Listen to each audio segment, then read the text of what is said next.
Hello students, आज की video के अंदर हम अपना टॉपिक पढ़ेंगे लॉज ऑफ रिफ्लेक्शन। तो रिफ्लेक्शन क्या होता है, जैसे अगर मान लो लाइट चैप्टर के अंदर लॉज ऑफ रिफ्लेक्शन आता है हमारा ये टॉपिक। अगर एक लाइट वेव आ रही है और एक सरफेस से टकराती है वो, और उसके बाद रिफ्लेक्ट बैक होकर जाती है, तो उस फिनोमेना को कहते हैं हम रिफ्लेक्शन। तो लॉज ऑफ रिफ्लेक्शन हमारा एग्जाम पॉइंट ऑफ व्यू से एक इंपॉर्टेंट टॉपिक है।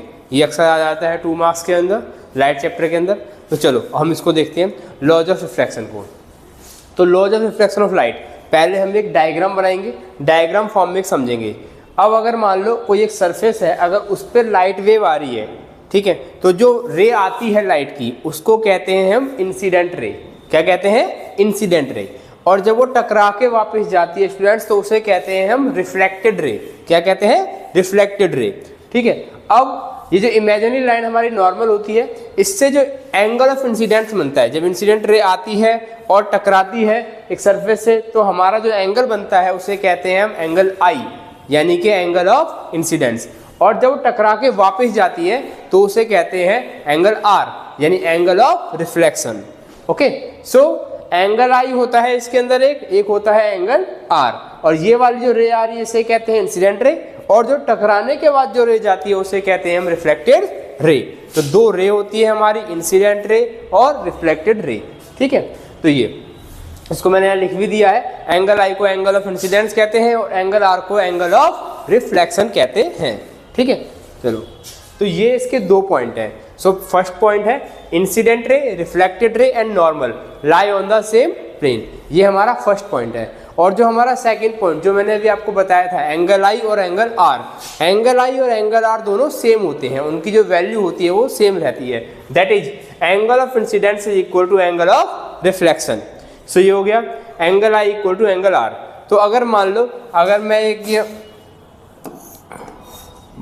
बनाता हूँ एक न्यूमेरिकल फॉर्म में, ये अगर 30 डिग्री है तो ये भी आपका क्या होगा 30 degree. Angle I equal to angle r. इस तरीके से हम लॉज ऑफ रिफ्लेक्शन के क्वेश्चन अगर एमसीक्यू फॉर्म में आते हैं 1 मार्कर, तो हम उसको सॉल्व कर सकते हैं। अब यहाँ पे मैंने 2 क्वेश्चन और बनाए हैं थोड़े से टेक्निकल करने के लिए।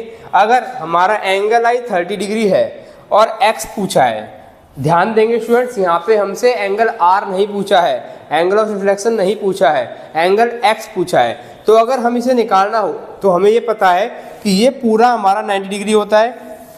जब ये 30 है तो ये भी 30 होगा, तो ये कितना बच गया 60 डिग्री। सो ये हमारा एंगल एक्स क्या हो गया 60 डिग्री। अब अगर हम ऐसे एक ये क्वेश्चन करके देखते हैं, यहाँ पे हमें क्या दे रखा है, ये एंगल 30 दे रखा है। अगर ये 30 है और ये पूरा 90 है, तो ये एंगल कितना बच गया 60 डिग्री। तो ये एंगल हमारा 60 डिग्री हो गया। जब हमारा एंगल ये वाला 60 डिग्री हो गया, ये कौन सा एंगल है? ये है एंगल ऑफ इंसिडेंस, एंगल आई है ये। तो एंगल आई जब 60 डिग्री है तो एंगल आर भी 60 डिग्री ही होगा, और उसको हमने यहाँ पे नाम दिया है वाई। सो वाई की वैल्यू भी क्या आ गई 60 डिग्री। तो इस तरीके से लॉज ऑफ रिफ्लेक्शन के क्वेश्चन आते हैं और हमें इन्हें पता होना चाहिए कैसे करना है। सो ये थे उसके 2 पॉइंट। सो आई होप आपको लॉज ऑफ रिफ्लेक्शन अच्छी तरह के समझ में आया होगा। सो हम वीडियो को एंड करते हैं। इसको दोबारा समझने के लिए वीडियो दोबारा देखें, जहाँ पे रुकना है रुक के देखें और अच्छी तरह इस टॉपिक को प्रिपेयर करें। Thank you.